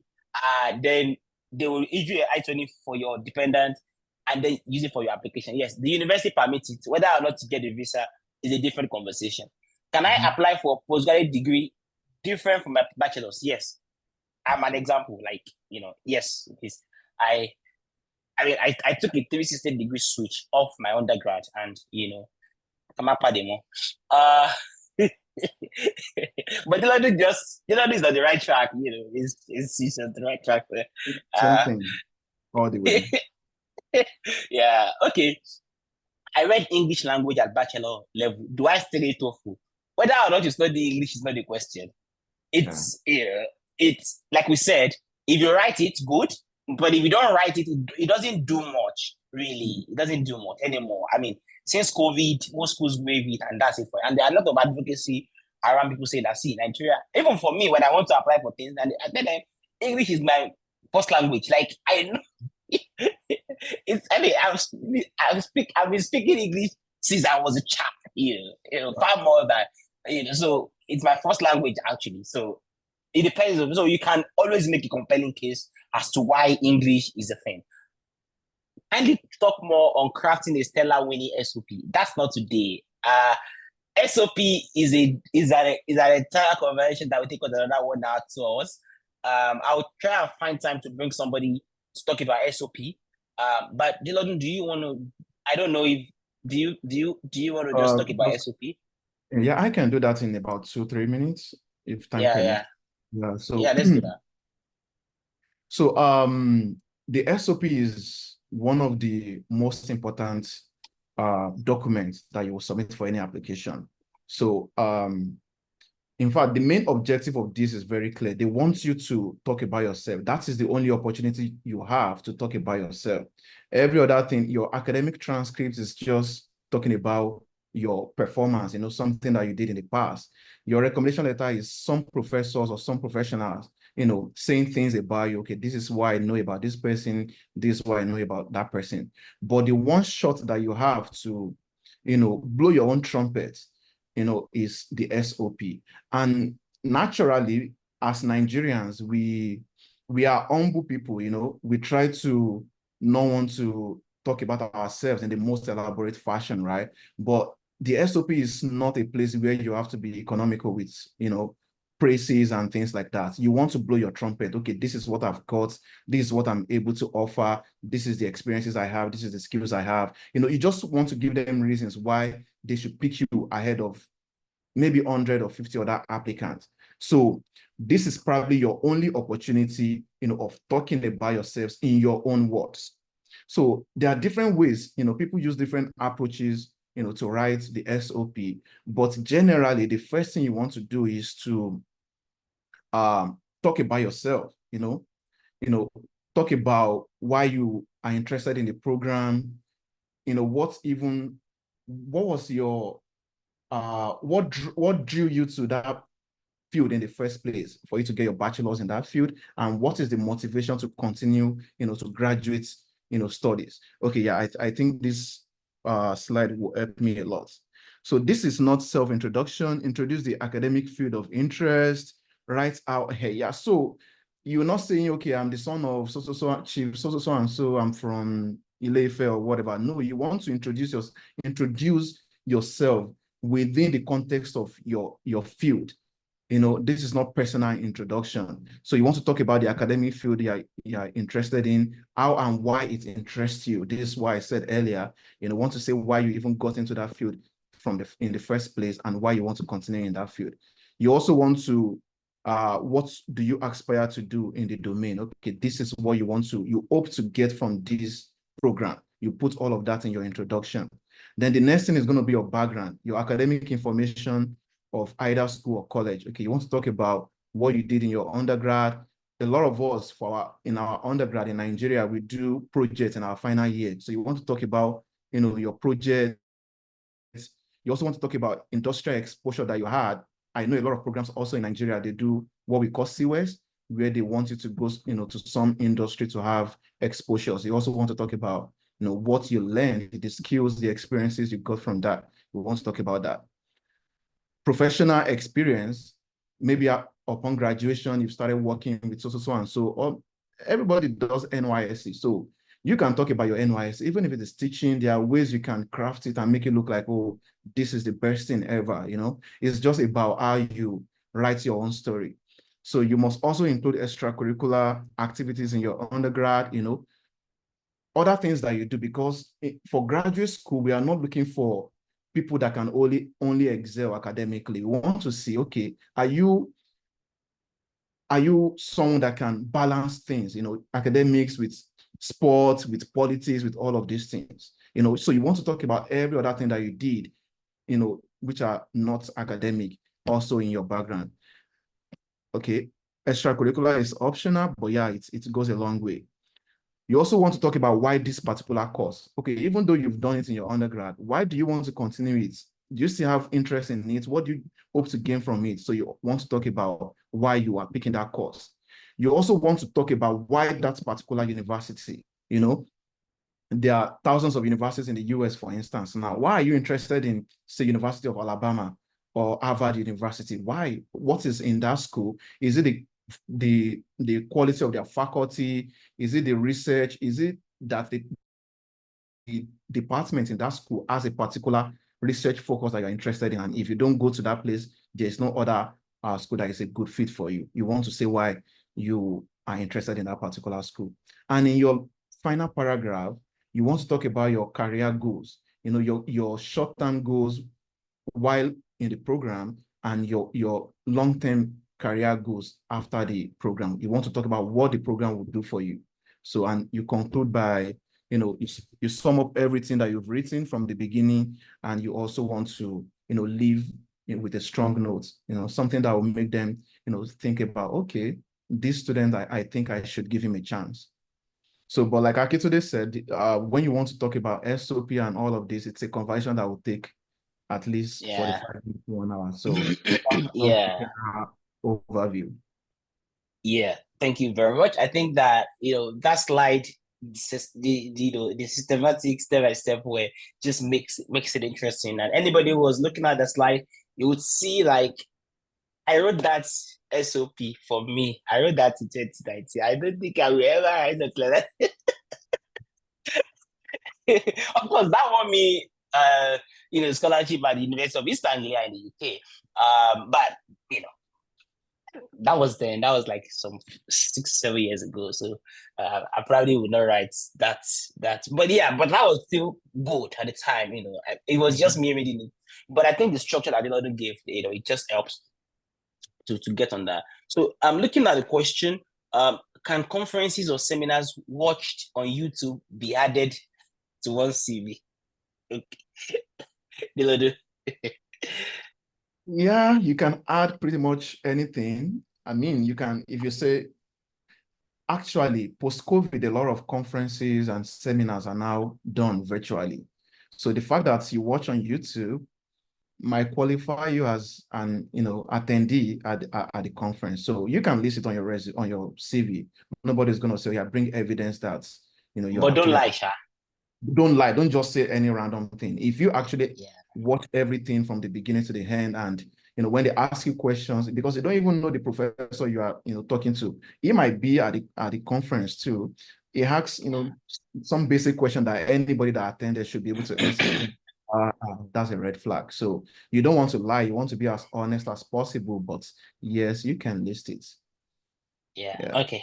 Thank you. I'm looking at the other questions because do those with lower CGPA have a chance at getting a scholarship? Yes. I think the answer is yes. We've discussed that. Please explain more on what leadership qualities you need to acquire. I think that, okay, I would just say that leadership is, and I will say this from a perspective of Chivney, because that's like a major question, 500 words essay on achieving scholarship, why you are a leader. And like Adelodun said, every other thing that you have done outside classes, they are important. Trust me, when I was applying for scholarship, I used some of my student unionism experience, activism experience. I used them in my SOP. I used my CDS because I was a member of I was the project coordinator for the Sustainable Development Groups, Sustainable Development Goals CDS group in Abuja when I was serving. So a lot of the outreaches that we did at the time, I added them as part of the things that I was writing about in my SOP. So I think that everything that you have done, you can bring it together and write a compelling essay. A lot of time, you may think it's not important, but if you write your story in the most compelling way, and you can, I mean, I was talking to somebody just recently who was going to apply for a master's in um, a master's uh, in student affairs, and this person had worked as HR before, like HR in an organization. So, and I was trying to ask the person, so you've done HR for this number of years. Do you think it's relevant to student affairs masters that you want to apply? And yes, it's relevant but you need to be able to see the linkage between that two before you can be able to write, your SOP. Because your SOP, some schools would give you guidelines on, no more than 2 pages, no more than 1,000 words, and and they will even give you prompt what it should cover. Some people want you to talk about your experience, why, what you have gone through, your autobiography. Some schools, I think Columbia even have 2 layers of SOP that you need to write. But if you can link your leadership experience, if you can link it together with any other experience, why not? I think the most important is about linking it, and linking it right from your heart. Like, write intentionally. Don't lie. What you have not done, don't put that you've done it, because there is a way they will find out. If I'm reading SOP, for instance, not the professor, if I read SOP, that I go like, that lie, they lie. Some people would say there's a way you can just figure it out in a way. So but yeah, leadership experience always helps. Student activism, yes, it works. Does a high 2-1 works for most scholarships? Yes, I think we said it. Yes, it helps. If I work with a professor that is not from my campus, can I get recommendations for him? Yes, anybody who you have worked with can write you a recommendation in as much as they can establish the basis of the relationship. Yes. But make sure that if you are writing 3 recommend, that's why they said 3. Don't make people who don't know you from an academic standpoint. Don't let your recommendation be from don't let your 3 recommendation be from people who don't know you academically. I think it will be a red flag. Is writing GRE very important? For some courses, yes. For most courses now, and most schools, since COVID, most schools are waiving GRE, but just check to be sure. When should we be expecting the next session on SOP and others? Very soon. I think by the end of the month, we would have another session. Does Vantage review SOPs as well? Yes. It's interesting. It's kind of very, very complicated. For Vantage, we review SOPs. Some are paid, some are not paid. Not paid for any opportunity that's I have won before. If you're applying for Chivney, for instance, there's no way I'm going to charge you for Chivney, or there's no way I'm going to charge you for Mandela Washington, or some other fellowships that scholarships that I have won. But yeah, I think you can that, but mostly SOP review. Wait, we have never charged for SOP review. It has been free since day one. It has been free. I think we only charge for professional CVs. Yeah, so that's it about that. What if I have multiple leadership experience? Do I cram everything to the essay? No, you don't have to choose. No, sorry. You don't have to write everything. Which one is relevant to what you are writing? Don't forget, your SOPs are also with word limit. So you don't want to write everything and then just make things messed up. I'm an MBBS student in Nigeria. I've attended so many outreaches and awareness, but most of them do not give certificates of participation. Why few does? How do I go about that does not give? You don't need a certificate, really. Just write about your experience, please. Write about your experience and then you're good. Thank you very much. We appreciate the knowledge. I want to ask, in order to be on the safer side, is there by any chance you can help review SOP to know if you're on the right track? We'd like to know if Adelodun can share your social media handles to follow. I'm sorry. Yeah. If you follow the on social media, You won't see nothing. there's nothing there. So but of course, I will share his details. I'll share his social media for those who want to connect with him. But it is what it is. So, I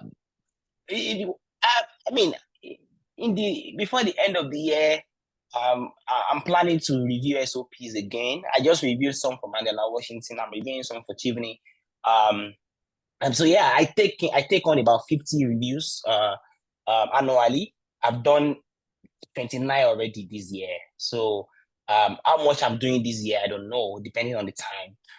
We are busy, but I think that at this stage, you don't need people to review.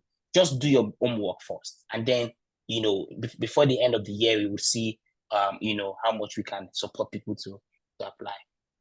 Is Chivney and Commonwealth require request for English test? No. At Chivney and Commonwealth, in the Commonwealth, no, they don't require application. Sorry, they don't require English proficiency.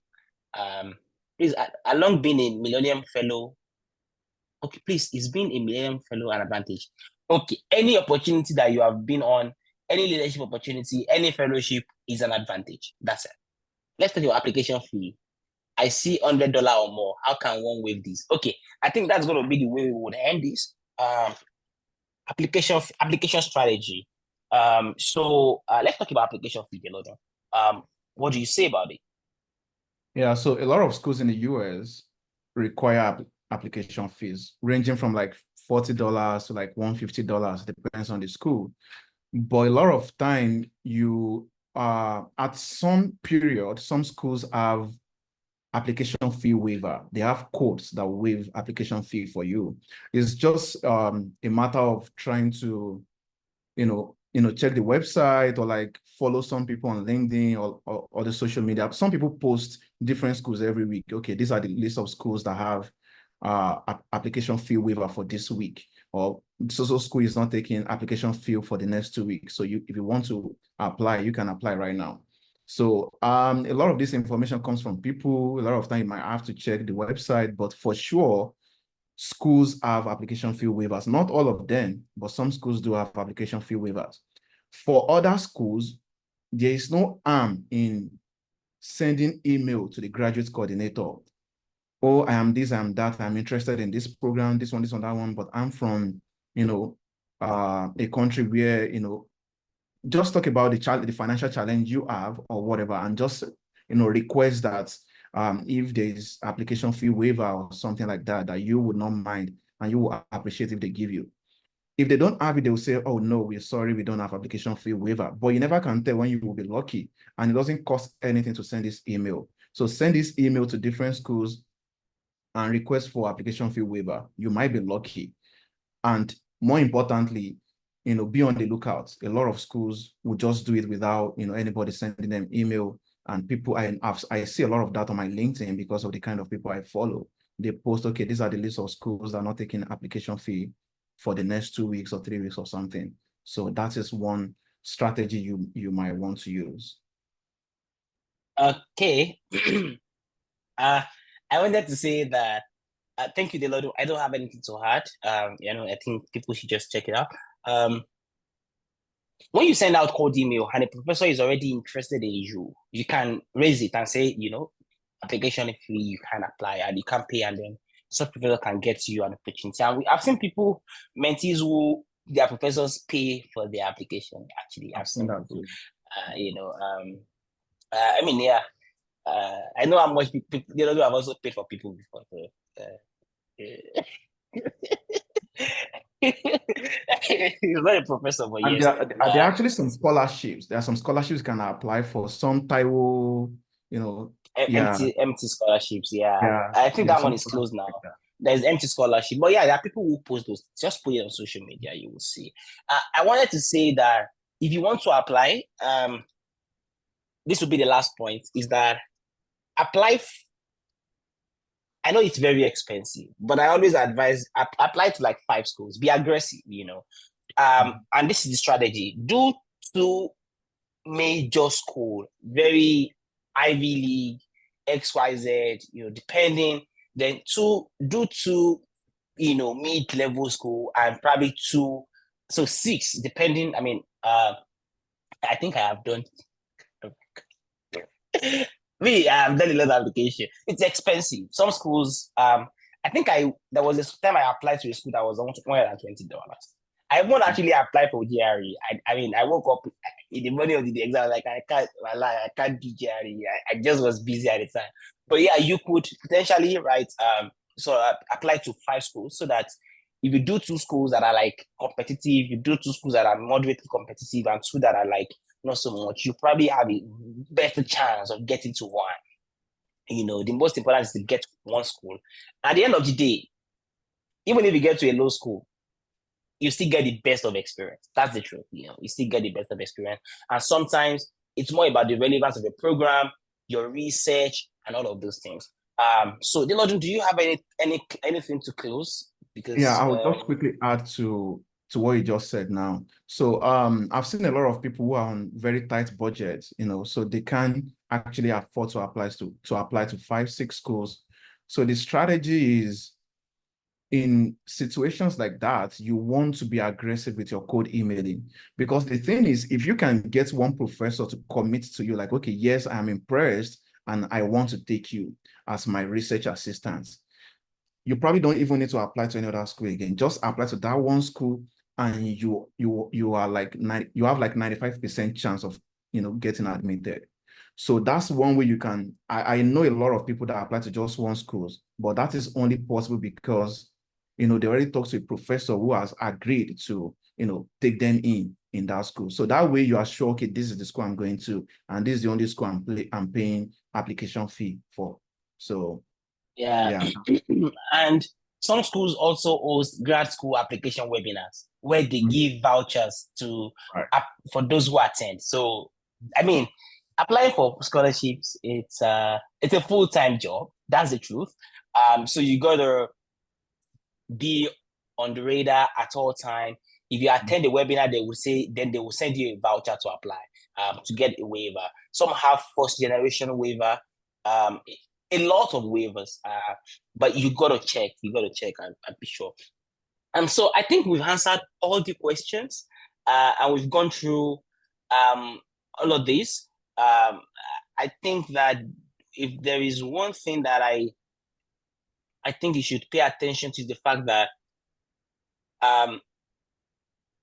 this is the time to apply. Like, this is the time to apply. This is the time to apply. This is the 12 months step-by-step application guide that Adelodun developed, so Adelodun, do you want to just talk through this? And where are we currently in each of these months so that people This, know this is which is September. September? Yeah. So we are like 11 months away from the next resumption, which is August. Usually, fall resumption is August in the US. So this is 11 months away. So by now you should be preparing for your standardized test. If you will be needing a GRE, that is what you should be doing right now. So which means you must have, gotten your passport or at least applied for your passport, your transcript, your certificate, all of those should be ready by now, or they're in the process. So now you're preparing to write GRE. If your program requires GRE, then by next month you should be looking at doing research, trying to look for schools that are good fit for your program or for your own research interest. So, and usually I advise people to make a list of maybe 20 to 30 schools. Then eventually you stream this list down to like 5 or 6 that you will eventually apply to. So, and when you make this list, you want to have like a spreadsheet of the deadlines and everything. Then you rank them by their deadline dates. So by next month, you also want to start drafting your CV.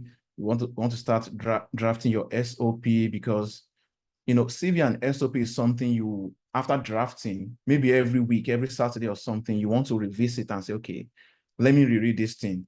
And every time you reread it, something will, be like, okay, I need to improve this line, then you improve it. So if you continue doing that every week, week in, week out, by the time you spend like 3 months on it, you have a very solid SOP and CV. Then if you also need to send it out to anybody to review, you want to write it next month and get them out. So 9 months to resumption, you want to write all these tests, you want to start reaching out to professors, send cold emails to professors and all of those. So 8 months, which is December, so late November/December, you want to start all the applications, because most schools, like Akintunde said, they have their priority deadline usually around December and January. So you want to start applying late November/December. So even at the point of filling the applications or after the applications, you still want to continue reaching out to more and more professors. The professor that funded my PhD, I actually reached out to him after I did all my applications. I reached out to him sometime in January, and that was when all the people I reached out to before then, nothing from them.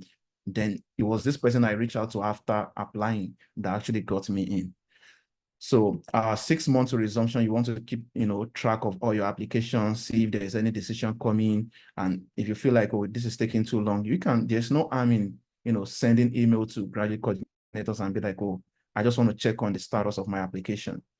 So but 5 months to resumption, hopefully you already have like 3, 4, 5 offers. Then you want to compare them. Okay, this one is in this state is very cold. Oh, this state, I think I'll do well in this state because it's not cold. Okay, I have these people in these schools.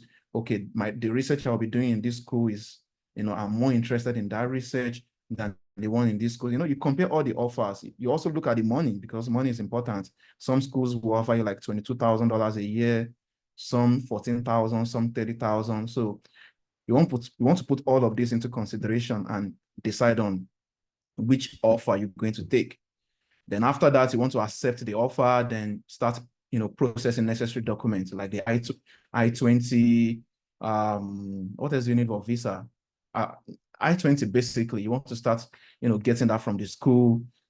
You want to start filling your DS-160, which is the visa application. Then after that, you want to start preparing for your visa interview. I know a lot of people, I am one of the few people that believe if you have full funding, you should get your visa approved, except you mess the interview up yourself. That is my belief. A lot of people, when they go, to the embassy with full funding and they deny them, I strongly believe there's something wrong with their application or something wrong with the interview itself, because it's about 95% sure that you'll get your visa approved when you have full funding. When you have partial scholarship or no scholarship at all, then that's different. So, but also you want to prepare very well. You don't want to be overconfident, like, okay, I have full funding, and they will give me the visa. Let me just go and, finesse the interview. No, you don't want to finesse the interview. You want to read people's transcripts, people that have gone to the embassy before, what questions they ask them, and you want to prepare your own answers, So you prepare for the visa interview, you go for the interview, you get your visa approved. 2 months before resumption, you book your flights, and start preparing, maybe you go home, start hugging your mom every day, and start buying things, bags, food stuff and things like that. Then 1 month you can go. You can enter the US at least 1 month before your program starts date. So as early as July next year, you're in the US. Okay. Thank you very much. I think that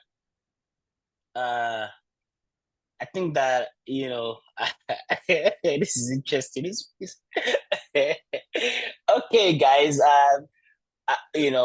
This has been a very useful session, especially because we wanted this to be, very very chill, an introspection actually, and it has been like that. So, Adelodun, thank you very much for agreeing to do this.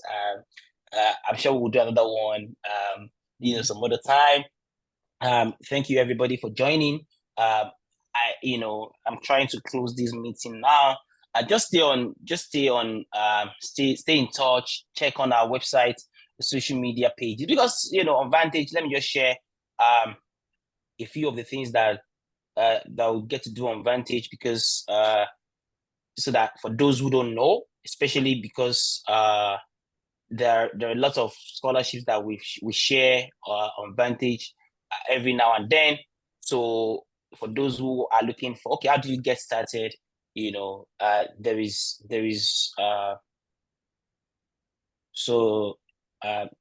a lot of scholarships that we share on Vantage every day. This is the platform this is the website to check. So that's it. There are scholarships that we share, fellowships, fellow scholarship, that we share on Vantage every now and then.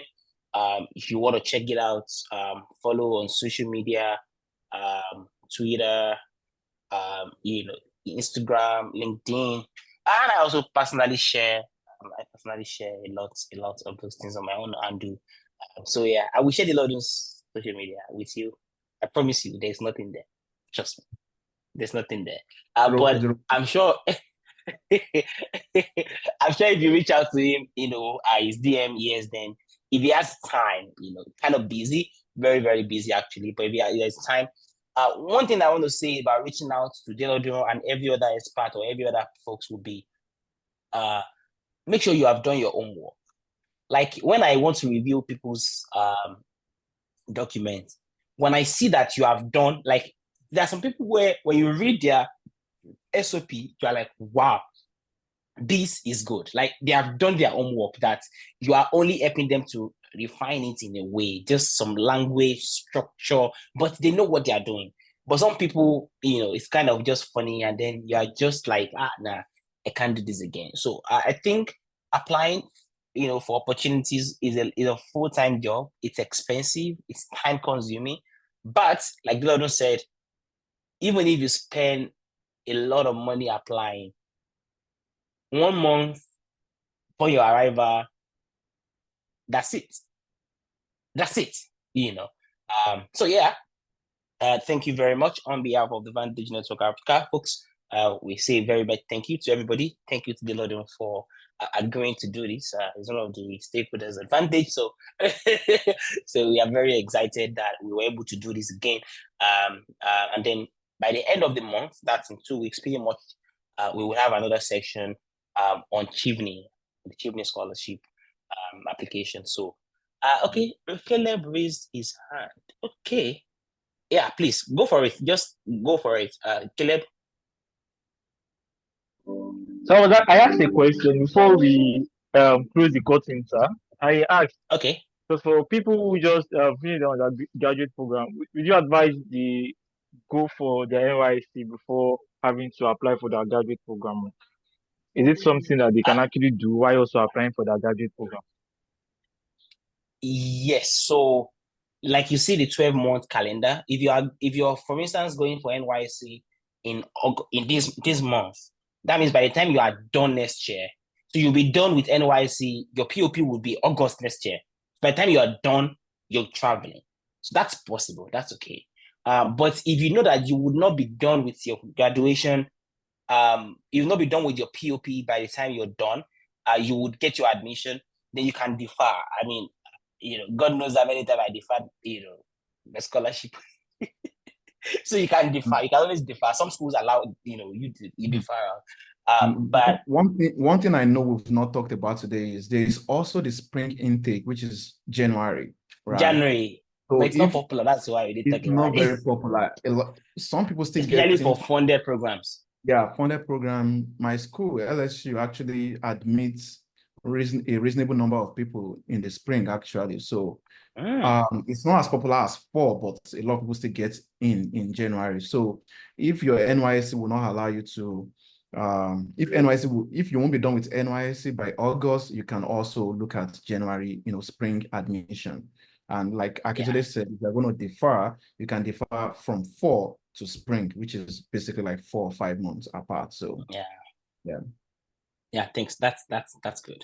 Then I'm looking at, okay, I think that's all the questions that we have, really. I think we've exhausted all the questions. I like that this has been interactive.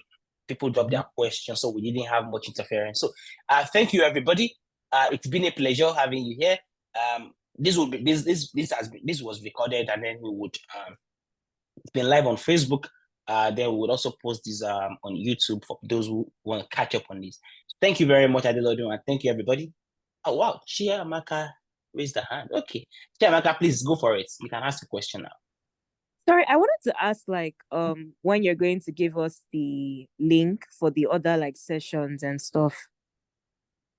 If you're going to send that via mail. Yeah, I'll send to the email. I'll send to the email for everybody who registered. Then there will be another registration, but for those who probably just want to get on. So yeah, I think by before the end of this new week, I probably should share it. I'm just trying to finalize it. I'm just trying to look at my own schedule. But yes, I will. I'll send it, Chiamaka. You've been engaging on the platform. Thank you very much. The questions are very helpful and guided this conversation a lot. Any other question? Okay, Dilado, do you want me to share your social media handle? Yeah. That's fine. That's perfect. Okay. I'll share. Okay, I'll share Dilado's handle via the email. Okay, everybody. Thank you. We can leave it there. We'll connect again. Thank you.